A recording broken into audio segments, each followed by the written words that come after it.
안녕하세요. 저는 평소 사연을 즐겨 듣는 30대 후반 여자입니다. 몇 번이고 썼다 지웠다 하며 고민하다 큰 마음 먹고 사연을 보내봅니다. 저는 만삭의 몸으로 남편이라는 놈과 이혼하게 되었는데요. 오죽했으면 제가 출산을 얼마 남기지 않고 이혼까지 결심하게 되었는지 들어봐 주실래요? 남편과 전 소개팅으로 처음 만나게 되었어요. 처음 남편이 그렇게까지 제 마음에 쏙 든 건 아니었는데 예의상 몇 번 식사 자리를 가시다 보니 점점 마음이 가더라고요. 그렇게 시작된 연애가 1년이 되고 2년이 되고 3년이 되었어요. 자기야, 우리 이제 연애 그만할까? 뭐? 갑자기 그게 무슨 말이야? 헤어지자는 말이야? 아니, 이제 연애 그만하고 결혼하자고. 나 자기랑 이제 한 집에서 살고 싶어. 고민이 되더라고요. 남편을 사랑하는 건 맞지만 그때까진 결혼 생각이 크지 않았던 터라 이렇게 결혼해야 하는 것이 맞는 것일지 하는 생각이 들었어요.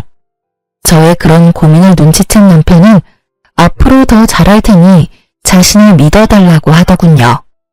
그 뒤론 남편은 저에게 정말 헌신적으로 잘해주었고 전 살면서 이렇게 저를 아껴주고 사랑해주는 남자가 또 있을까?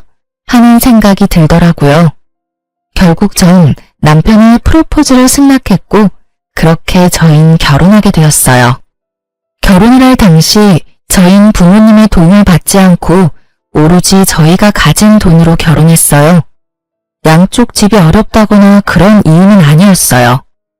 많진 않았지만 그간 회사 생활을 하며 저희도 그간 모은 돈이 있었기에 굳이 손을 벌리고 싶지 않았기 때문이었어요. 시댁은 어머님 혼자 계셨는데 아버님은 일찍 돌아가시고 어머님이 혼자 남편과 남편보다 3살 어린 시누이를 키웠다고 하더라고요. 그 어려운 상황에서도 아들, 딸 모자람 없이 넉넉한 환경에서 키워주셨다는 말을 듣는데 어머님 참 대단하시다는 생각과 함께 존경심마저 들었어요. 저희 부모님도 저와 생각이 같으셨는데 결혼 반대는커녕 시댁에 잘하라는 말씀과 함께 저의 결혼을 응원해 주셨어요. 그렇게 결혼을 하게 된 저흰 여느 부부와 다름이 없는 평범한 부부였어요. 때론 다투기도 하고 다투고 나면 서로 자존심에 말도 하지 않기도 하고 그러다 또 언제 그랬냐는 듯이 풀려 함께 시간을 보냈죠. 남편과 전 장난치는 걸 좋아해서 싸움의 끝은 꼭 가벼운 장난을 치며 화해하곤 했어요. 저희는 그렇게 평범하게 살아가고 있었어요. 적당한 시기에 임신도 했고요. 다만 유산기가 보인다며 제가 갑자기 휴직하게 된 것이 사건이라면 사건이 될 수도 있을 만큼 평범하고 평화로웠죠. 지금 생각해보니 그 짧은 순간이 결혼 생활 중 가장 행복한 순간이었네요. 존경스러운 어머님도 저와 장단이 잘 맞는 남편도 내면은 어떤 모습을 감추고 있는지 전혀 예상조차도 하지 못했으니까요. 그렇게 행복하던 어느 날 남편이 심각한 얼굴로 집으로 들어오더라고요.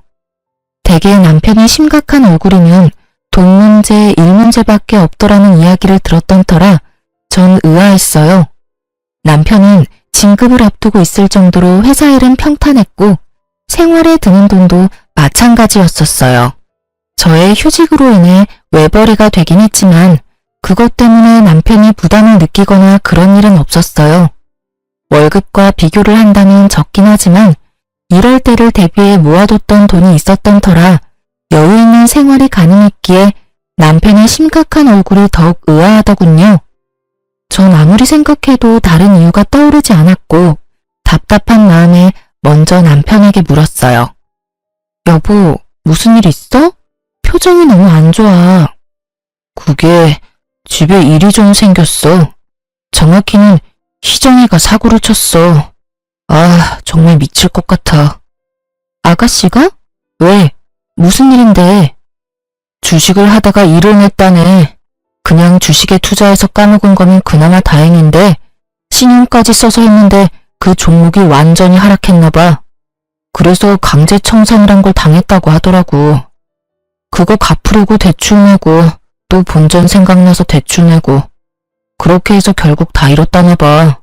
빚만 남았다는데 그 금액이 꽤 크더라고. 남편의 표정이 어두웠던 이유는 다름 아닌 남편의 동생 신우이 때문이었어요.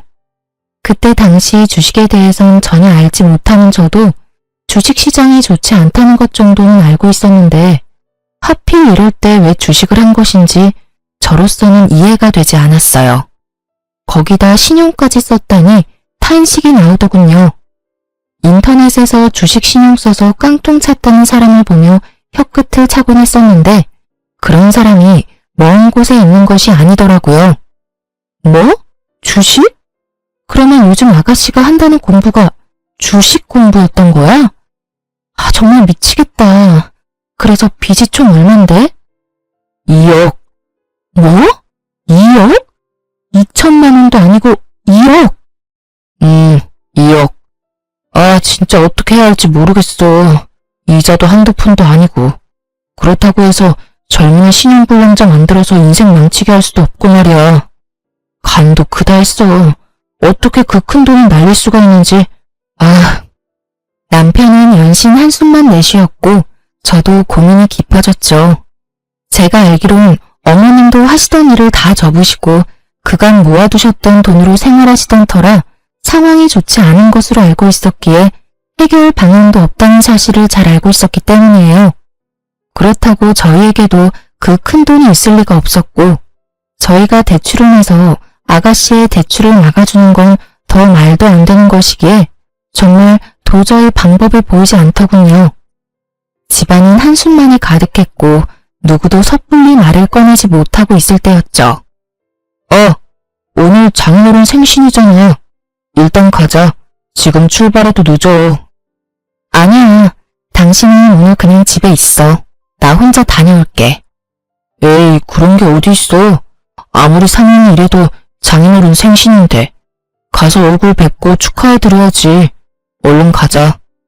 저의 만류에도 남편은 기어코 저를 따라 나서더군요. 참 고마웠어요. 만약 입장을 바꿔 저였다면 어머님의 생신을 챙겨드릴 정신 따윈 없었을 것 같았으니까요. 그렇게 남편은 친정에 함께 갔고 아무렇지 않은 척하려고 노력하는 것 같았지만 부모님의 눈을 속일 순 없었어요. 언뜻 보이는 남편의 어두운 표정을 보신 부모님은 식사 자리가 끝나자 기다렸다는 듯 물으시더라고요. 박서방, 무슨 일이 있어? 표정이 영 안 좋은데. 네? 아닙니다, 장인어른. 일은 무슨요. 요즘 회사 일이 바빠서 조금 피곤한 것 빼곤 아무 일 없습니다. 거짓말할 생각하지 말게. 부모가 되어보면 다 보인다네. 내 자식이 무슨 일이 있구나. 고민이 깊구나. 이런 건 그냥 다 보인다고. 오늘 자네가 들어오는데 무슨 일이 있구나 싶었으니 숨길 생각 말고 말해보게. 다 알고 있다는 듯 추궁하는 아빠에게 더 이상의 거짓말은 소용없는 짓이었고 남편 역시 그렇게 느꼈는지 사실대로 털어놓더군요. 그게 사실은 집에 일이 좀 생겼습니다. 동생이 주식을 하다가 빚을 많이 내게 됐다는 사실을 알게 돼서. 죄송합니다, 장인어른. 좋은 날인데 표정 관리는 잘 못하고. 아, 그런 일이 있었구먼. 그래서 빚이 얼마나 되길래 자네 안색이 이렇게나 좋지 않은 게야? 그게 2억 정도 된다고 합니다. 생각보다 큰 금액이긴 하군. 자네 걱정이 많았겠어. 괜찮습니다, 장인어른. 어떻게 해서든 해결해 볼 테니 걱정하지 마십시오.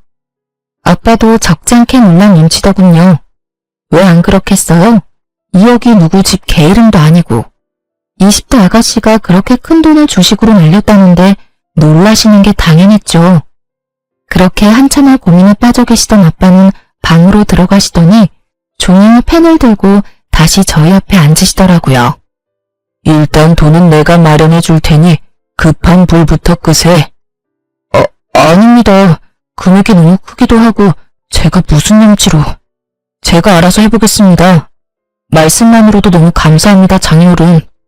자네 말대로 그 큰 금액을 자네가 무슨 수로 마련한단 말인가? 이럴 땐 그냥 감사합니다 하고 받는 걸세. 염치가 밥 먹여준다나? 돈이라도 만들어준다나? 그런 건 일단 급한 불부터 끄고 생각하는 걸세. 그리고 그냥 준다는 거 아니네. 여기 이 종이에 차용증 쓰게. 달마다 조금씩 갚아 나가게.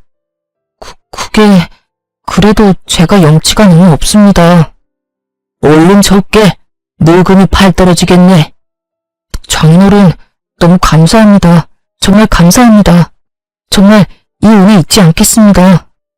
마음고생이 심했는지 남편은 울더라고요.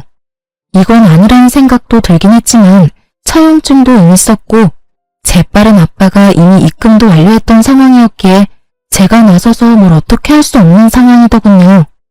상황도 그랬지만 재차 감사하다며 우는 남편을 보니 안쓰럽기도 해 괜히 입대지 말고 남편을 믿어보기로 했어요.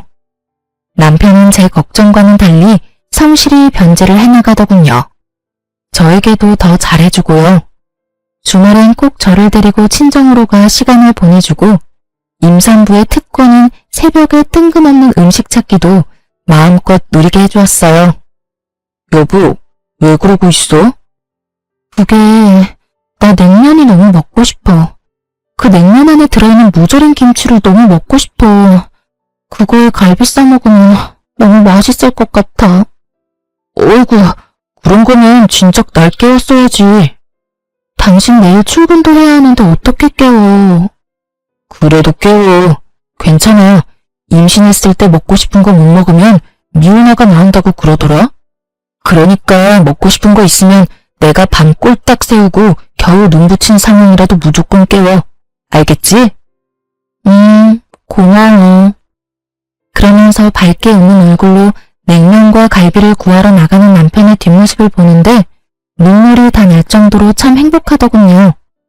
마음 편히 잘 먹고 잘 지낸 덕에 아기는 저의 뱃속에서 무럭무럭 잘 자라주었고 안정기를 지나 만삭이 되었어요.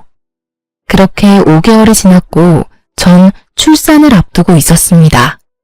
출산 경험이 있으신 분들이면 다들 아시다시피 그맘때쯤은 다들 출산 가방을 몇 번씩 쌌다가 풀었다가 하시잖아요. 저도 마찬가지였어요. 여기저기 검색을 해보고 필요하다 싶은 물건을 고르고 골라 가방을 싸고 있었죠. 현관문 열리는 소리에 시계를 보니 벌써 남편 퇴근 시간이 되었더라고요. 저는 아차 하는 마음에 현관으로 달려나가 남편을 맞이했고 저를 바라보는 남편의 얼굴은 어두웠어요. 전 불안했어요. 남편의 표정이.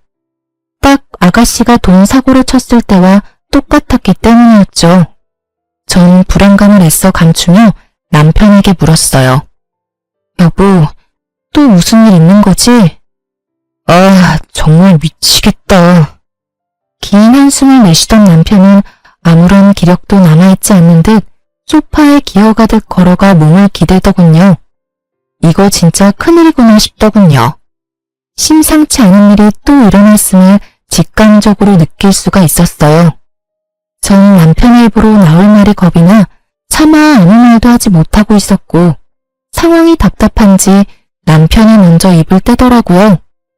아, 희정이가 이번엔 비트코인을 했대. 주식도 중독성이 강하다고 하더니 결국 또 사고를 쳤어. 애초에 그 2억을 해주면 안 되는 거였나 봐. 한번 갚아줬더니 애가 그래도 된다고 생각하는 걸까? 아님 돈이 돈 같지 않게 느껴지는 걸까? 아, 내 핏줄이지만 이해가 안 된다 정말. 기가 막히더군요.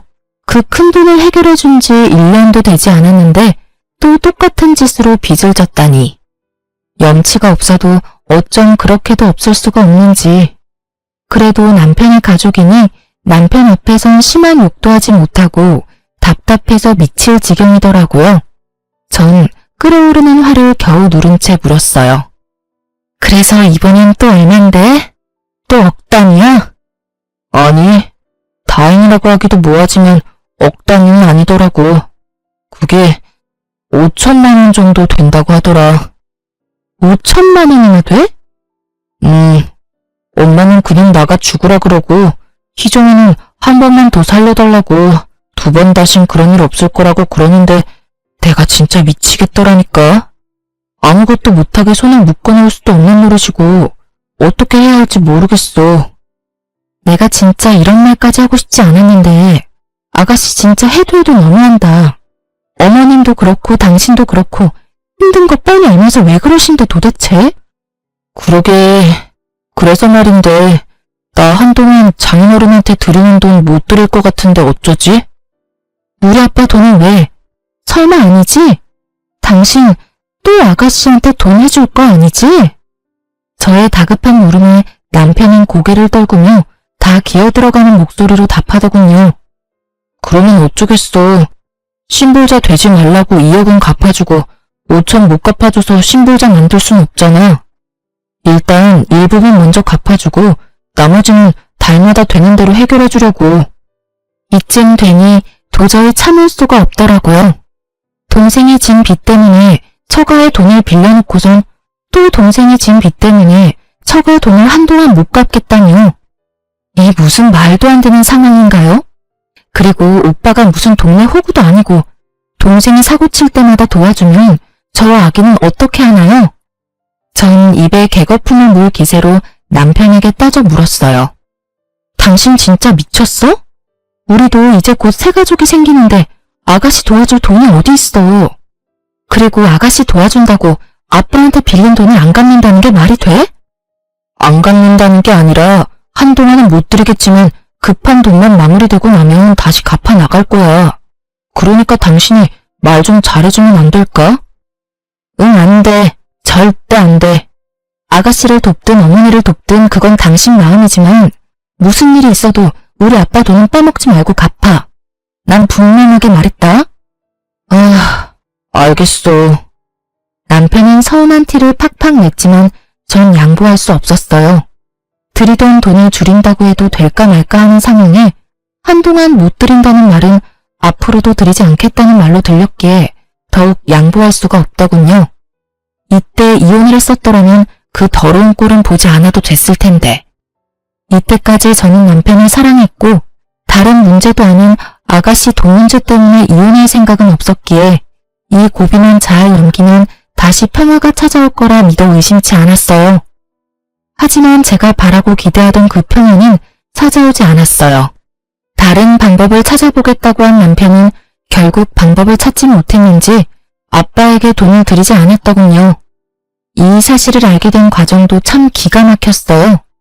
저는 아무래도 남편에게 너무 냉정하게 말을 한 것 같아 제가 가지고 있던 돈이라도 좀 보태주려고 돈을 보내드렸냐고 물었어요.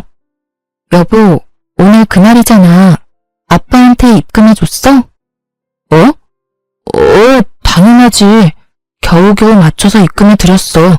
걱정하지 마. 그래? 알겠어. 아가씨 일은 어떻게 할지 같이 잘 생각해보자. 알겠어. 남편이 적잖게 당황하는 모습과 대화를 피하는 모습이 수상하더라고요.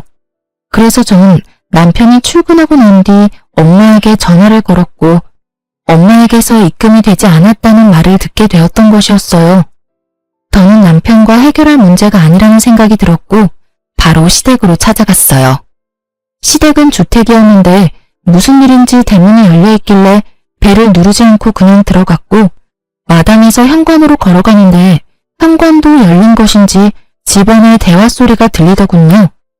대화의 주인공은 어머님과 시누이였는데 두 사람은 싸우고 있는 듯 했어요.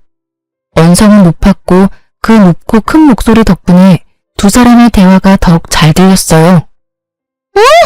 엄마, 그냥 엄마가 돈 좀 해줘.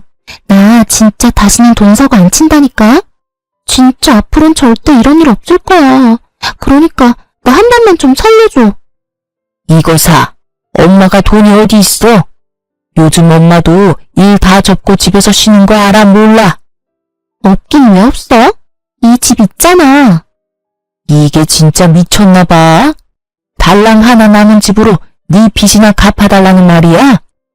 딱 5천만 원만 해주면 되잖아. 집 담보 대출 받아서 좀 해결해줘. 너 진짜 미쳤어? 엄마는 딸보다 이딴 집이 더 중요해?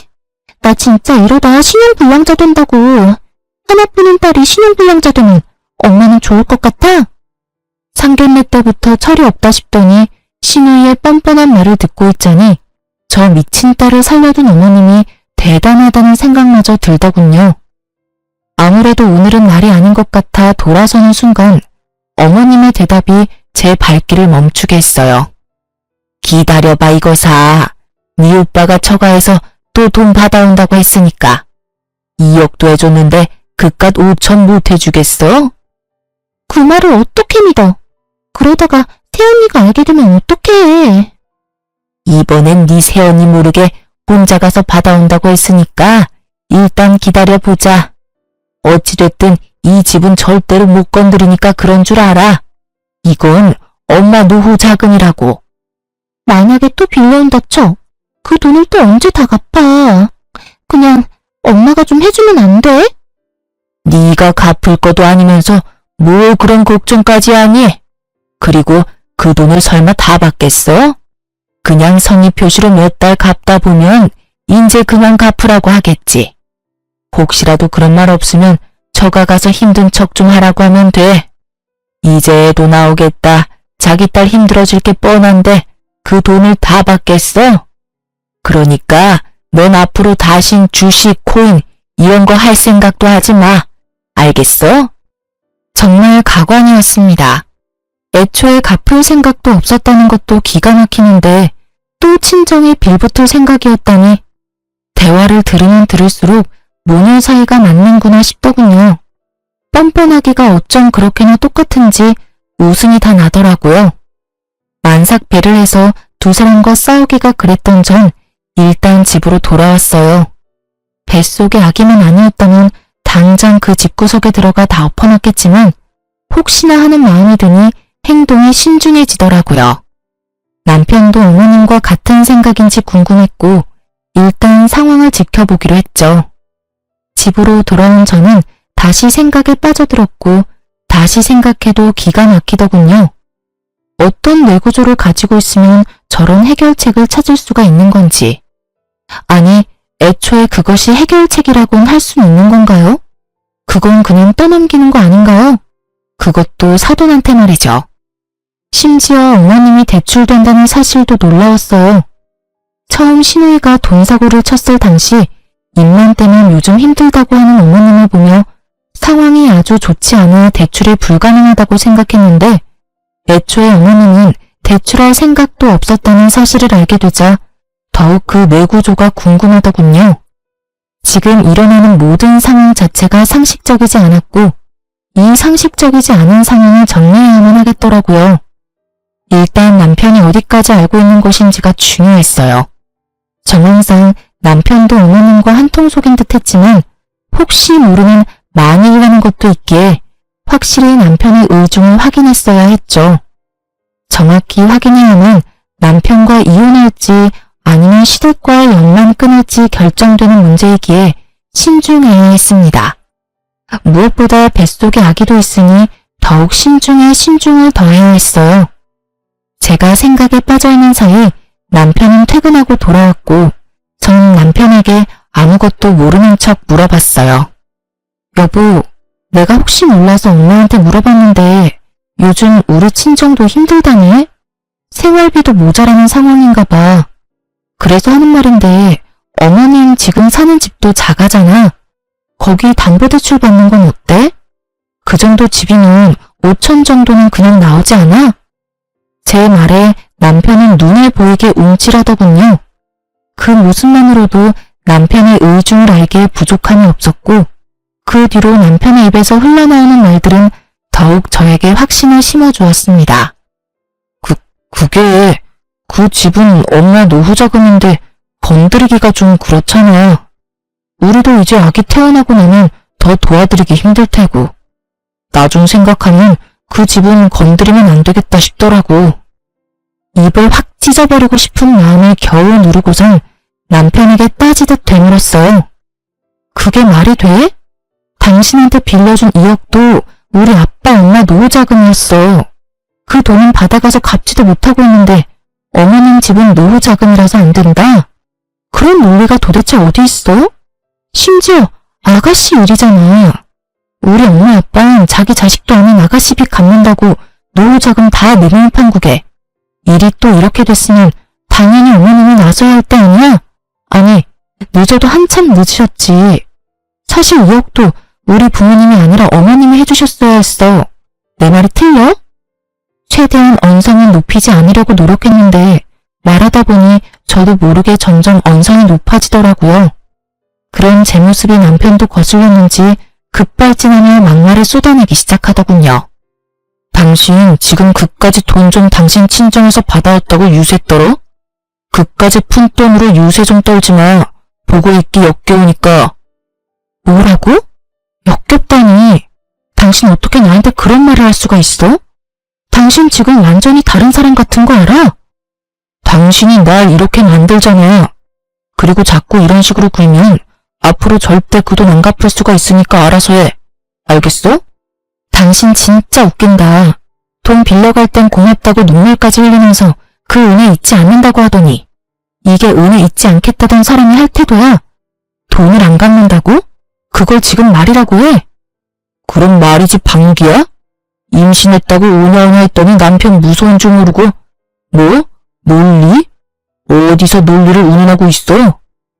급발진해서 저보다도 더 언성을 높여대던 남편은 가쁜 숨을 한 차례 고르더니 더욱 충격적인 말을 하더군요. 당신 배불러서 이혼당하고 싶지 않으면 알아서 잘해. 무슨 말인지 알지? 이번에도 친정에서 5천만 원 받아오란 이 말이야.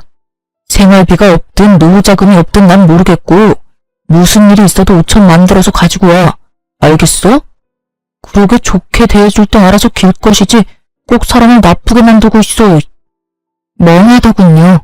제가 들은 말이 진짜 현실이 맞는 것인지, 이 말들이 진짜 내 남편의 입에서 나온 말이 맞는 것인지. 한참을 멍하게 그 자리에 서 있었고 정신을 차려보니 남편 놈은 거실 욕실에서 씻고 있더라고요. 참 가당치도 않았어요. 시댁 인간들이 그따위 내구조를 가지고 있을 때 알아봤어야 했는데 남편 놈도 그 인간들이 별반 다르지 않은 인간이더라고요. 하긴 그 핏줄이 어디 가겠어요? 그 와중에 입고 출근했던 양복은 욕실 앞에 뱀 허물과 다름이 없는 꼴로 벗어났는데 전 저도 모르게 몸부터 움직여 그 양복을 집어들었어요. 치워야겠다는 이런 생각 따윈 없었는데 왜 그 양복을 집어든 것인지 아직도 모르겠지만 어찌되었든 전 양복 상의를 집어들었고 그 순간 상의 주머니에서 종이가 떨어지더라고요.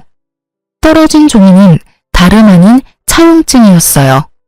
분명 친정에 있어야 하는 차용증인데 왜 남편 옷에서 나오는 것인지 그 이유는 전화 한 통으로 가뿐히 알 수 있었어요.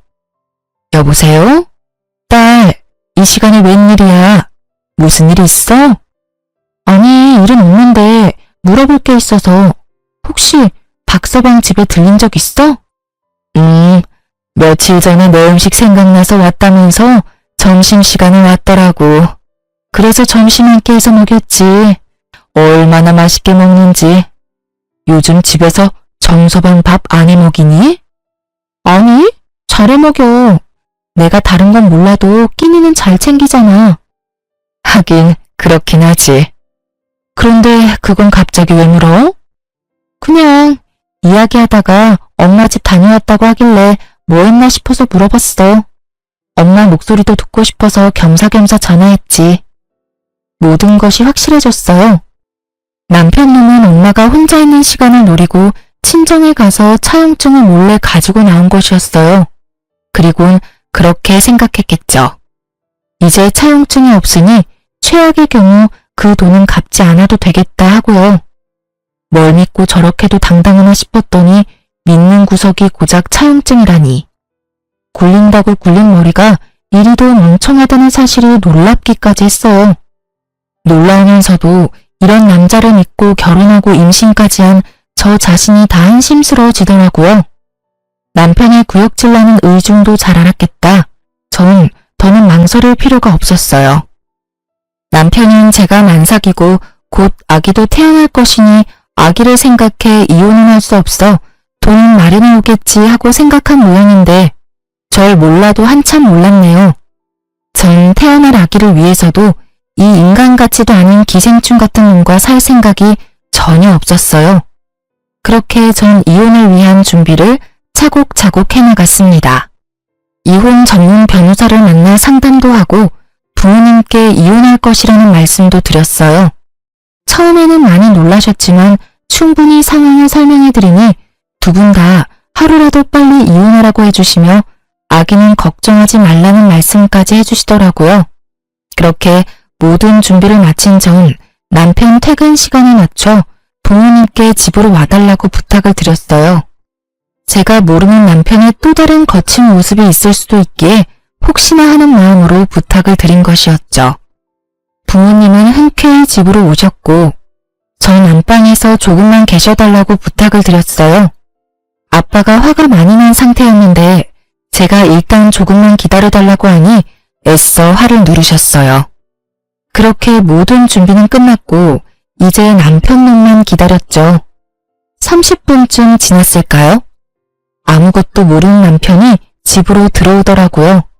신발을 벗고 거실에 들어서는 남편 앞을 맞고 차용증을 내밀며 물었어요. 이게 왜 당신 손에 있어? 또 뭘 가지고 시비질이 나는 듯 잔뜩 찌푸린 남편의 표정은 순식간에 아연 실색이 되더군요. 당신이 이걸 어떻게 이리 내놓지 못해? 말까지 더듬으며 당황하던 남편은 저에게서 차용증을 뺏어가더니 제가 보는 앞에서 찢어버리더라고요. 그 모습이 얼마나 천박한지 그 순간 내가 이런 남자를 왜 사랑했나 싶었어요. A4 용지의 차용증을 손톱 크기로 찢어버린 남편은 저에게 화를 내기 시작했습니다. 그야말로 아무 말 대잔치를 하는 남편을 보는데 정말 뻔뻔하기가 그지없더라고요. 너 뒤졌어? 너 이거 범죄야. 너 이거 도둑질이라고 이 도둑년아. 지금 나보고 도둑년이라고 했어? 애초에 이게 네 손에 있는 것 자체가 이상한 일 아니야? 그래서 뭐 어쩌자고. 네가 뭘 알았든 니까짓게 할 수 있는 거라도 있어?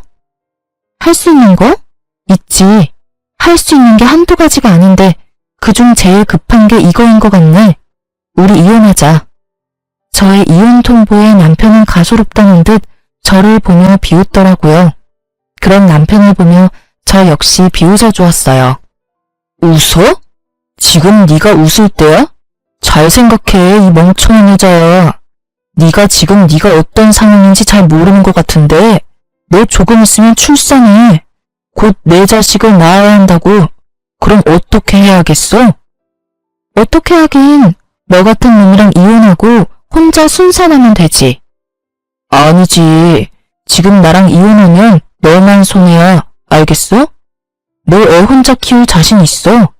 난 미리 말하는데 우리 이혼하면 애 키울 생각 없어. 그러니까 꼴에 자존심 부린다고 후회할 짓 하지 말고 내가 저번에 말했듯이 친정 가서 돈이나 받아와. 깔끔하게 5천만 원만 받아오면 내가 다 용서하고 너랑 다시 살아줄게. 물론 애한테 잘할 거야. 아무렴 내 핏줄인데 잘해야지. 남편의 말을 듣고 있는데 이놈의 따귀를 때려줘야 하나 머리채를 잡아야 하나 정말 오만 생각이 다 들더군요. 뱃속에 아기도 잊은 채 저놈을 어떻게 뜯어내야 제 분이 풀릴까 하는 고민에 빠진 그때 제가 준비한 무대에 또 다른 주인공이 집으로 들어오더라고요. 그건 바로 어머님이었어요. 사연에 나오는 대부분의 시무가 그러하듯 어머님 역시 벨 따윈 누르지 않고 당당히 비밀번호를 누르고 들어오시더군요. 남들이 봤다면 어머님 집이라는 착각이 들 정도의 당당함에 참 어이가 없더라고요. 넌 임신한 게 유세구나. 이 시간에 어른을 오라가라. 말 한마디로 움직이게나 하고 말이다. 그래, 네 말대로 네 남편 퇴근 시간 맞춰서 내가 왔다. 무슨 할 말씩이나 있어서 이 시간에 오라고 한 게야? 어머님은 어른인 자신을 저희 집으로 오라고 한 것에 불만이 큰 듯 저를 매섭게 쏘아보며 말하더군요. 전 그런 어머님의 눈을 피하지 않고 대답해드렸어요. 저 이 사람이랑 이혼하려고요. 이혼? 너 어디 아프니? 갑자기 무슨 이혼이란단 말이야. 내가 아는 그 이혼 맞니? 네, 그 이혼 맞아요. 사실 제가 며칠 전에 어머님 댁에 갔다가 들어선 안 될 이야기를 좀 들었거든요. 너 이제 하다 몰래 남의 대화도 엿듣니? 정말 수준하고는. 그래, 말 나왔으니 드러나보자. 무슨 이야기를 들었길래 이 밤중에 사람을 오라가라 했는지 말이나 해보려무나. 아, 그게요. 어머님이랑 아가씨가 나누는 대화였는데 제가 수준 맞게 굳이 엿듣지 않아도 어찌나 크게도 이야기하시는지 마당에서도 다 들리던데요. 그 돈 무서운 줄 모르는 아가씨는 어머님께 집 담보대출을 해서라도 돈 내놓으라고 난리였고, 어머님은 집은 절대 못 건드린다며 저희 친정에서 네 오빠가 돈 받아올 테니 기다리라고 하시더라고요.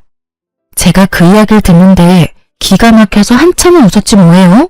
제가 여기 이 자리에서 분명하게 정리해 드릴 테니 잘 들으세요. 너도 잘 듣고. 전 절대 저희 친정에서 5천만 원은커녕 10원도 더 받아올 생각도 없을 뿐더러 앞전에 빌려드린 2억도 이런 한 푼 빼지 않고 다 받아낼 거예요.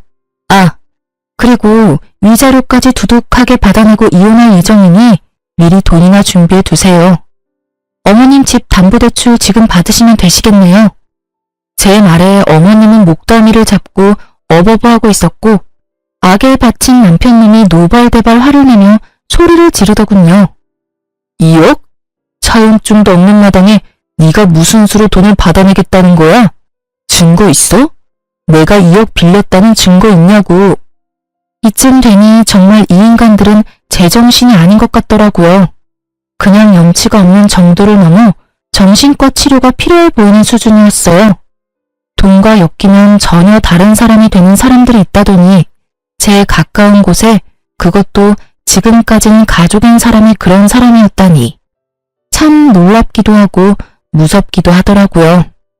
거의 이성이 마비된 듯한 남편의 모습에 제가 흠칫하는 사이 모든 대화를 듣고 있던 아빠가 위험을 감지하셨는지 안방문을 거칠게 열고 나오셨어요.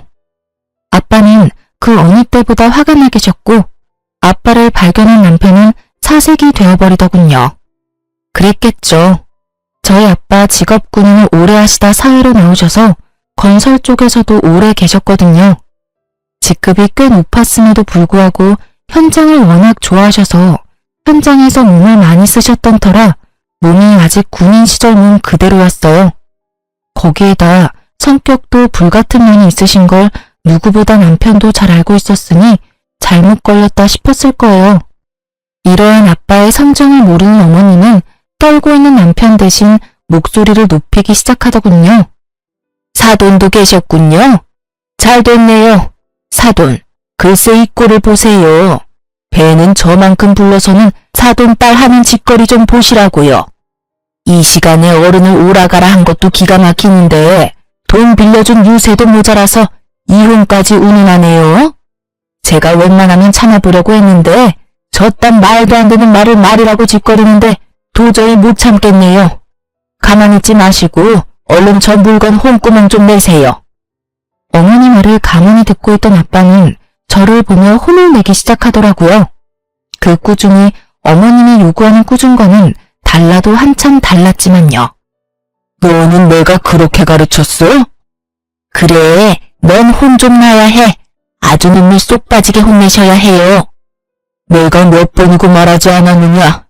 이럴 땐 욕을 하거나 욕을 하기 힘든 상황에는 침이라도 뱉으라고. 내 그리 똑똑히 가르쳤거늘. 하여튼 너는 마음이 그리도 약해서는 딸아, 이럴 땐 어른 대접도 해줄 필요가 없단다. 어른이 어른다워야 어른 대접을 받을 자격이 생기는 거야. 이런 것들은 짐승만도 못한 것들이라 그냥 똑같이 대해주면 돼. 알겠어? 사돈, 지금 말 다 하셨어요? 아, 이제 보니 이 물건이 사돈이 똑 닮아 이렇게 앞뒤 분간 못하고 말을 막 하는 거였네요. 그 어렵다는 사돈한테 뭐요? 짐승? 기가 막혀서 네 그냥 넘어가지 않을 겁니다. 사돈딸, 내가 아주 피가 마를 때까지 괴롭혀줄 거란 이 말이에요. 이혼 생각도 하지 마세요. 안 해주면 그만인 이혼 누구 좋으라고 이혼한답니까? 그 어렵다는 사돈 돈을 맡겨놓은 돈처럼 막 가져다 쓰려고 했던 분이 누구였는지 이 아줌마는 기억도 나지 않는 것 같더라고요. 뻔뻔한 어머님의 말을 듣고 있던 아빠는 도저히 참을 수가 없는지 참았던 화를 버럭 내셨어요. 그 입 못 다물어? 가당치도 않게 지금 어디서 큰 소리야? 그리고 감히 지금 내 앞에서 누구 괴롭힌다고? 내 웬만해서 한땐 가족이었던 사람들이라 참으려고 했는데 모자간에 사이좋게 지금 당장 콩밥 먹게 해줘? 우리가 콩밥을 왜 먹어? 우리가 뭘 잘못했다고? 몰라서 묻나? 아, 이걸 아직 안 보여줬네. 그러니 그렇게 목소리가 크지. 우선 이거부터 보고 다시 이야기라는 것을 해볼까? 아빠는 손에 쥐고 계시던 차용증 원본을 내밀었어요. 그래요. 사실 아까 남편이 찢은 차용증은 복사본이었고 원본은 아빠가 가지고 계셨던 것이었어요. 차용증이 남아있음을 안 어머님은 얼굴이 사색이 되어 아무 말도 하지 못하더군요. 그런 어머님을 보며 아빠는 긴 숨을 내쉬며 흥분을 가라앉히고 그래도 최대한 예의를 갖추고 말하려고 노력하시더라고요.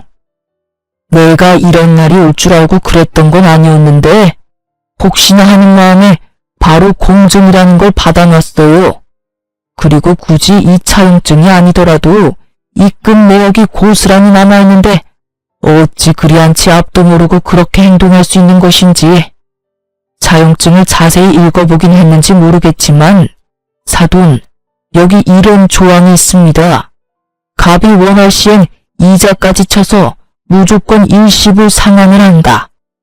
전 일시불 상환을 원하고 기한은 넉넉하게 일주일 드리죠. 들어보니 집 담보대출 가능하다고 하던데 서류만 잘 갖추면 하루만 해도 대출은 가능하니 제법 여유로우실 겁니다. 아빠의 단호한 태도에 남편과 어머님은 그제서야 무릎까지 꿇고 싹싹 빌기 시작하더군요. 닭똥 같은 눈물까지 흘리면서요. 아이고, 사돈, 이러는 법이 어디 있습니까? 갑자기 그 큰 돈을 어디서 구한다는 말입니까? 네, 장인어른, 그렇게 큰 돈 저희 집에선 나올 구멍이 없습니다. 제가 오죽하면 처가에 손을 벌렸겠습니까? 제발 한 번만 용서해 주십시오. 담보대출 받으라고 방금 말하지 않았나? 네, 알아보니 그 집 담보로 대출 받으면 돈 갚고도 충분히 남아서 이자료 줄 돈도 되더군. 그러니 무조건 일주일 내로 갚아. 사돈, 그 집은 제 하나 남은 재산입니다. 제 노후 자금이라고요. 그 집까지 손대면 제 노후는 어떻게 한답니까?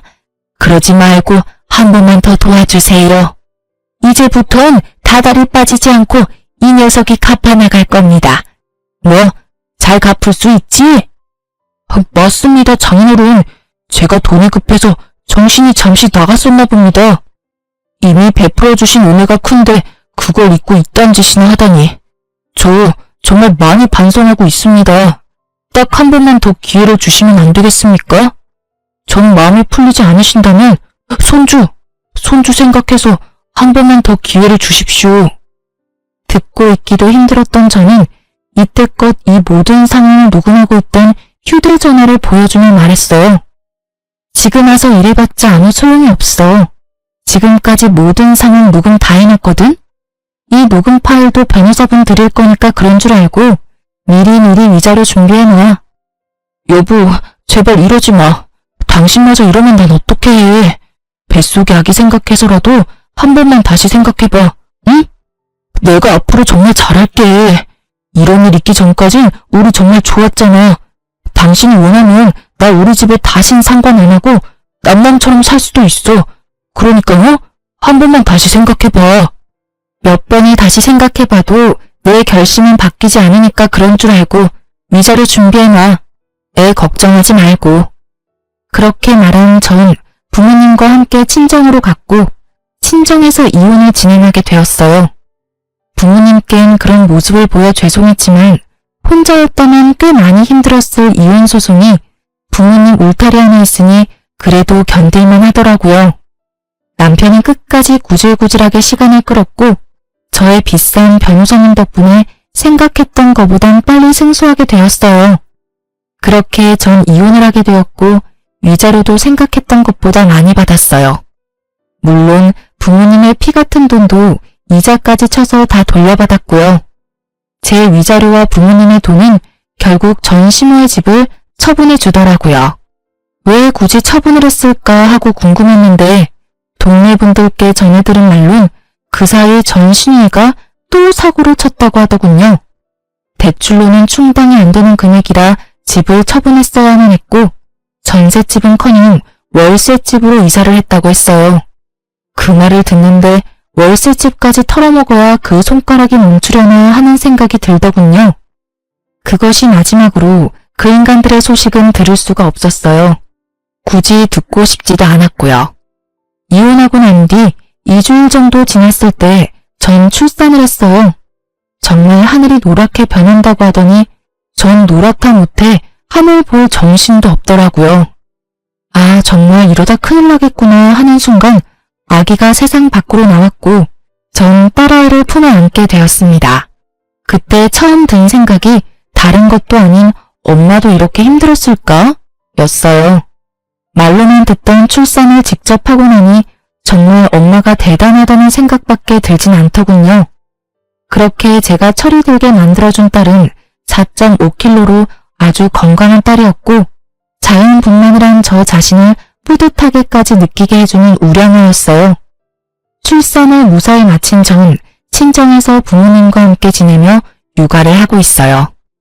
그 건강하던 딸은 어느새 3살이 되었고 젖살이 빠진 지금도 여전히 우량하답니다. 제 새끼라서 그런 것이 아니라 얼마나 귀여운지 동네 어르신들의 사랑을 한몸에 받으며 자라고 있어요. 전 요즘 복직을 준비하고 있습니다. 딸이 조금 크기도 했고 언제까지나 부모님께 신세를 지고 있을 순 없는 노릇이니까요. 새로운 직장을 찾아보던 중 전에 일하던 회사에서 복직하는 것이 어떻겠냐는 제안을 해주셨고 전 감사한 마음으로 받아들였죠. 오랜만에 하는 출근, 설레기도 하고 걱정도 되지만 오랫동안 자리를 비웠음에도 불구하고 두 팔 벌려 환영해준 회사를 위해 이 한 몸 바쳐보려고요. 사실 자신 있게 이혼을 하긴 했지만 걱정이 없었던 것도 아니었어요. 출산도 앞둔 것도 걱정이었지만 혼자 아기를 키운다는 것이 쉬운 문제는 아니었으니까요. 하지만 저의 가장 큰 걱정이었던 딸아이는 다행스럽게도 아직까진 밝고 사랑스럽게 자라주고 있어요. 그런 딸아이를 보며 괜한 걱정이었다는 생각도 드는 요즘이에요. 물론 저렇게 사랑스러운 아이가 조금 더 자라서 사춘기가 된다면 상황이 또 어떻게 달라질진 모르겠지만요. 하지만 전 자신이 있어요. 그 힘든 이혼도 해냈는데 그까짓 거 잘 헤쳐나갈 자신 있습니다. 이로써 길었던 제 사연도 끝입니다. 저의 긴 사연 들어주셔서 감사합니다, 여러분.